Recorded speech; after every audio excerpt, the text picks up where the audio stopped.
let's use Toronto as the biggest and best example. Between Air Canada Centre and Rogers Centre, is that what they're called? Yep. A former railroad wasteland is now one of the most bountiful real estate projects anywhere, and I think it's just about finished, actually. So there's evidence to support that. There is evidence in other cities to support it. I'd be happy to find some empirical evidence, but you won't have any trouble finding it. So the answer to the question is yes, they do attract. And we said live, work, play. Remember, we didn't say play, play, play. Okay, because let's all remember what happens when you play, play, play in Calgary. You Electric Avenue and you Red Mile and you do all these things, and it's a problem. I don't want to live where everybody's play, play, play. I want to live, I want to play and go to cultural events, concerts and hockey games and football games, and take my kid to play badminton and basketball, and I want to work there because we're downtown. So we would suggest that the answer to that is yes. You should look and make your own determinations.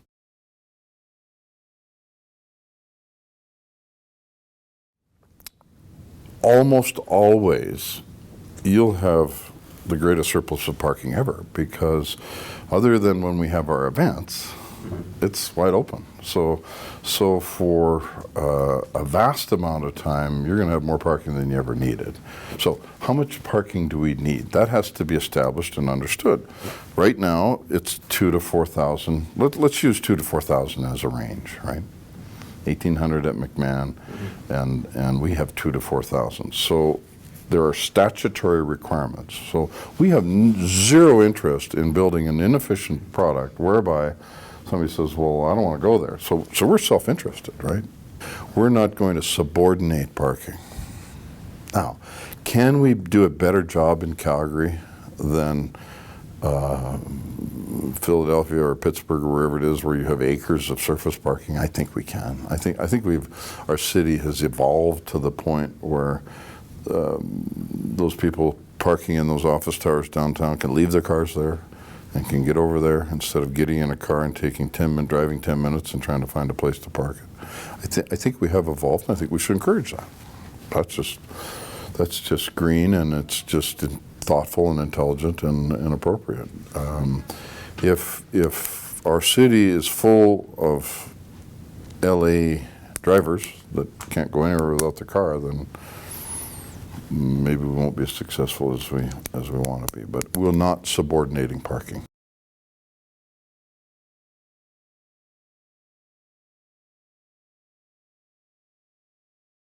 What makes our case prioritizable is, would you accept, that we should clean the creosote up?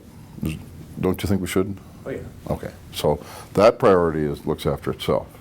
If we're the cause of that priority being dealt with, that's a good thing. Good for us. Good for the city.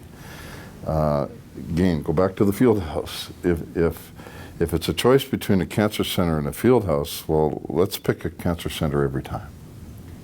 Okay, but the truth of the matter is, hospitals, schools, you wrote a piece on education. We will probably be responsible for ultimately generating more education revenue tax. This is not the old argument, hospitals or hockey players. It has nothing to do with that. We will have an economic benefit and challenge that economic benefit. I got no problem. Go figure out how many taxes the cart guys and the Greyhound people are paying, and go do the calculation on what we will do, and tell me that if you're a bureaucrat or a politician, which one is better? And I'll live with the answer. No problem. If this doesn't happen on a timely basis, then we're going to have to figure out what comes next. The one interesting thing among interesting things is that there appears to be very little argument associated with the fact that notwithstanding who pays and how it pays and everything else, that this is a really good idea, right? So we don't have that argument. Why don't you just live with what you got? So we're over that hurdle. So I'm not going to fall victim to, well, if it doesn't happen in 5 years or 4 years or 3 years or 2 years or whatever. We have worked hard on this for a long time. We're going to continue to work hard on it. And if at any point we surrender or succeed, succeed is easier. If we surrender, then that will be as logical an explanation as the one I hope I just gave you.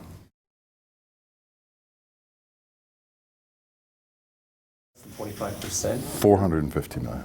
I have 200 million. 450. 250 in user pay and 200 from the owner. Why can't your owners specifically pay more than even on the user side of it, in terms of, because that's the ticket buying public every day. Why can't? How much would you? What would you think would be that? appropriate? What would you think would be appropriate? A half? $400 million? $450 million? Call it 50-50? We are putting 450 in. No, because the ticket buyers are putting in some. I mean, straight from your Hold owners. it. So just a sec. Ticket buyers are putting everything in. Okay. Yeah. All businesses operate on the predicate of revenue and expense, and what's left over is profit or loss.